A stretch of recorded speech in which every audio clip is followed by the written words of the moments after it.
It's another delicious day here in the Let's Make Food from Food Kitchen, and today I'm going to make some baked chicken with some pan-grilled pineapple. It's going to be delicious. I've also made some coconut rice. I don't know why it was so hard for me to say that, but it was. Okay, so here we go. I have a baking pan. I have a piece of parchment paper underneath my rack for easy cleanup. My oven is on, preheating to 400 degrees. I have 6 pieces of bone-in skin on chicken thigh. However, I did trim a lot of the excess skin and fat off. So what I want to do is turn them all over, and I need a brush. So I have about 2 tablespoons of olive oil here, and it's not an exact measurement because I don't know exactly how much I will need, but I'm not going to put this back and use it for anything else because I've been dipping it in oil and then touching the chicken. So there we go. You can drizzle it on straight from the bottle if you want, and then brush it that way. If you don't want to use any in a container you're not going to use, that's fine too. So then I want to take just a little bit of salt, and I'm going to hand sprinkle it on. This is kosher salt. The recipe says a teaspoon, but I am just using enough to sprinkle, so if that ends up being the whole teaspoon, so be it, but it probably won't be. We'll see. That didn't spread out very well, did it? This is thyme. This is the stuff I dried from my garden. Thyme is one of my favorites on chicken. Okay, and then I'm going to turn it over into my pan.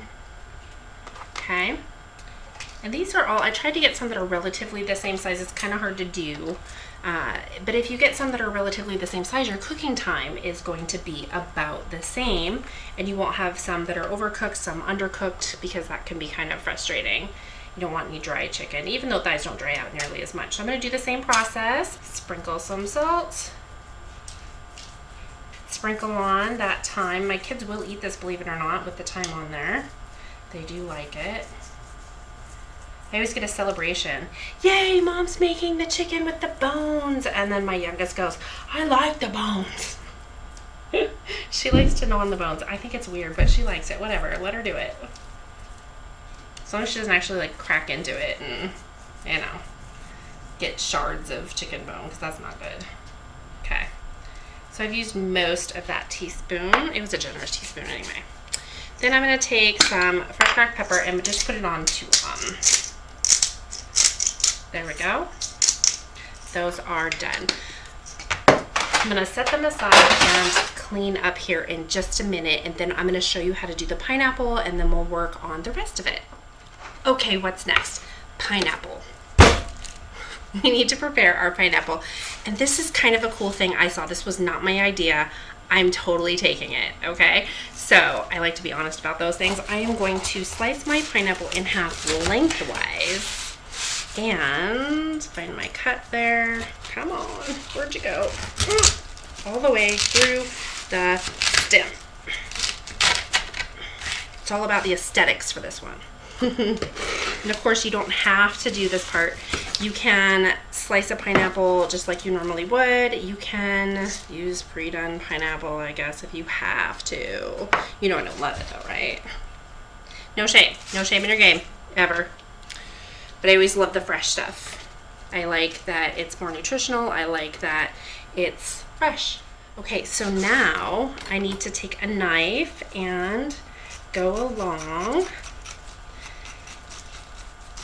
and make a boat, a bowl, a dish, however you want to call it, whatever. And the hardest part is getting that bottom without breaking our shell. Almost there, there we go, got it. Nice bowl. Okay, I'm gonna cut out whatever flesh I can out of here. Okay, there is my 2 bowls. Okay. Now for the rest of it, I am going to cut out the core. And I know that there's some along the back here.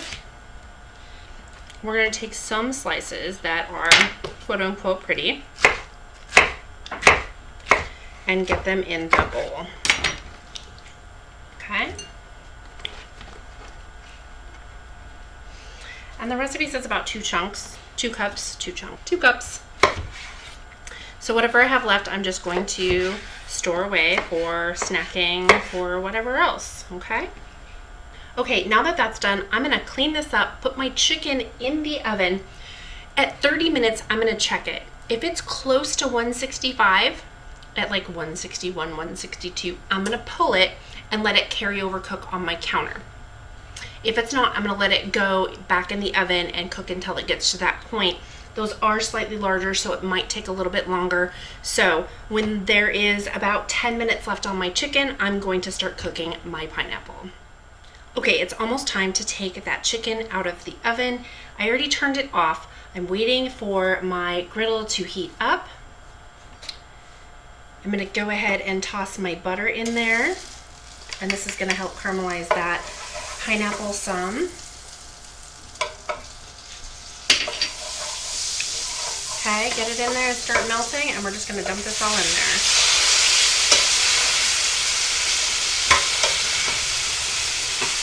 Okay, while that cooks, I'm gonna get rid of this and grab the chicken out of the oven. See you in a sec. Okay, everything looks fantastic. So what I need to do is serve everything into my beautiful pineapple bowls. Okay, so I'm gonna take a little scoop of pineapple rice. I'm sorry, coconut rice. I called it pineapple rice. All good. Okay, there's a little rice. Now I need a piece of chicken on each one. Here we go. Look at this. Doesn't that just look fantastic? Maybe I should put it this way so that I have room for the pineapple. Okay, now I need to move this out of the way.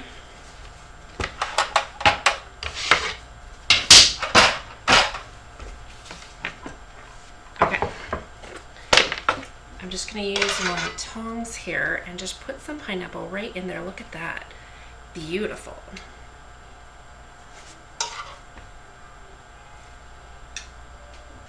Last, but certainly not least, we're going to put a little bit of cilantro on our rice. And bada bing, bada boom. Who says that? I don't remember. It is done. Look at this. Gorgeous. It's beautiful. It's stunning. It's delicious. Okay, I'm just going to take this little piece of chicken right here and cut it off because it's just hanging out ready to be eaten. Maybe with a little piece of pineapple and a tiny bite of rice. I have the full experience bite right there. Oh my gosh, you guys. This is delicious. If you don't make this, you're missing out. It's so good. Okay, I have to go feed my family. They're starving.